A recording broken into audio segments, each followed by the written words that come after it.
Watch.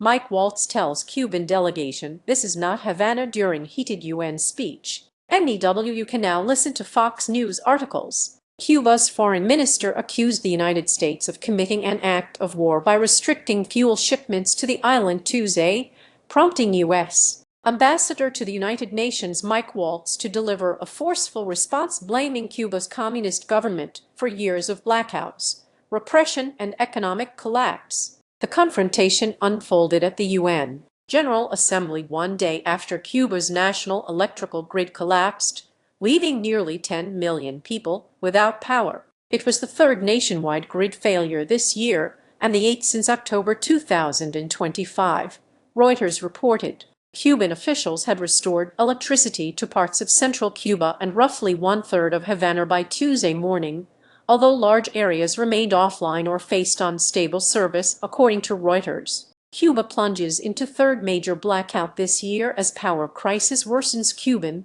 Foreign Minister Bruno Rodriguez told delegates that the Trump administration was carrying out a multidimensional, non-conventional war against Cuba that had grown more cruel and ruthless in the last 7 months. Rodriguez described U.S. efforts to restrict fuel deliveries as the imposition of an energy collapse equivalent to a naval blockade, which is an act of war, according to a on-TV transcript. Waltz rejected the claim that the United States had established a naval blockade around Cuba. There is no ring of Navy warships, U.S. Navy warships sitting around this island blocking trade or humanitarian aid going into Cuba, Waltz said. It's fake. It's false. It's a lie. Period. Waltz argued that the real embargo was the one Cuba's government imposed on its own citizens. Havana regime in suspense after Castro indictment, with Trump pressure on, says Cuban-born GOP rep. There is a lot of talk today of an embargo. And indeed there is one, he said. It's the embargo the Cuban regime mercilessly imposes on its own people decade after decade after decade. He called on Havana to change your ways and turn the lights back on for your people, while accusing Cuba's leaders of ensuring that government compounds and propaganda operations had power even as families worried about spoiled food, hospitals losing electricity, and phones running out of charge. Waltz noted that Tuesday's meeting came days before the 5th anniversary of the July 11, 2021 demonstrations, when thousands of Cubans took to the streets amid shortages of food, medicine, and electricity and demanded greater freedom. As Waltz spoke, a member of the Cuban delegation pounded on the table, prompting the ambassador to respond. This is not Havana. This is the United States of America. This is the United Nations, Waltz said. And we will speak, we will be heard, and we will not be silenced like your own people. So pound away. Waltz displayed photographs and read the names of several jailed Cuban artists, musicians, and activists, including Luis Manuel Otero Alcantara, Michael Castillo Perez, and Dueñas de Bolán Tabodor. Millions lose power across Cuba as Trump sanctions continue to fuel ongoing energy crisis. They are not armed. They are not violent, Waltz said.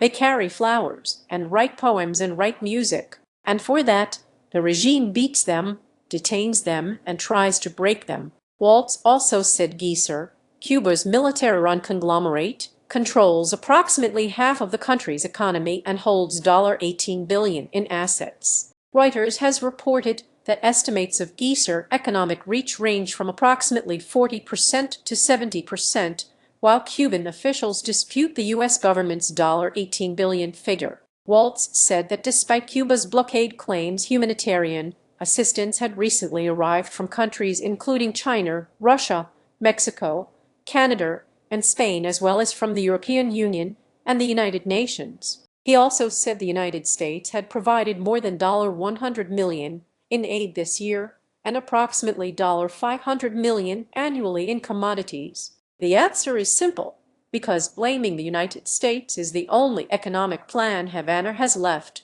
Waltz said of Cuba's decision to bring the issue before the General Assembly. Cuba says CIA Chief Ratcliffe met with officials in Havana amid U.S. tensions before the wider debate. U.S. Representative for UN Management and Reform Jeffrey Bartos objected to reopening the agenda item and called for a vote on whether the proceedings should go forward. Bartos said the 3-hour meeting would cost approximately $84,000 money he argued could instead provide food, emergency medical supplies and solar lanterns to Cuban families. Right now, Cuba is in darkness, again, Bartos said. I urge the Cuban regime, turn the lights back on for your people. Members of the Cuban delegation also interrupted Bartos several times by pounding on the table. Bartos at one point paused and responded, "Keep banging away. It's very effective," before continuing his remarks. Bartos accused Havana of seeking another propaganda clip rather than solutions, and pointed to what he said were more than 800 political prisoners held by the government. Independent organizations have produced varying estimates. Human Rights Watch said in April that more than 700 people remained imprisoned for political reasons, while prisoners' defenders reported more than 1,200 political prisoners in Cuba in the spring of 2026. Cuba denies holding anyone for political reasons. That is the real Cuban embargo, Bartos said. It is the embargo the regime imposes on its own people, on speech, on faith, on enterprise, on dissent, on political rights and hope, and now, quite literally, on light. Rodriguez accused the U.S. delegation of offering worn-out lies and attempting to prevent the General Assembly from debating the effects of American policy. Click here to download the FOX News app. Cuba's electricity crisis has been driven by severe fuel shortages and an aging, poorly maintained power system that has struggled to meet demand. The Cuban government primarily blames U.S. restrictions, while Washington attributes the island's broader economic crisis to communist economic policies, corruption, and repression. Reuters contributed to this report.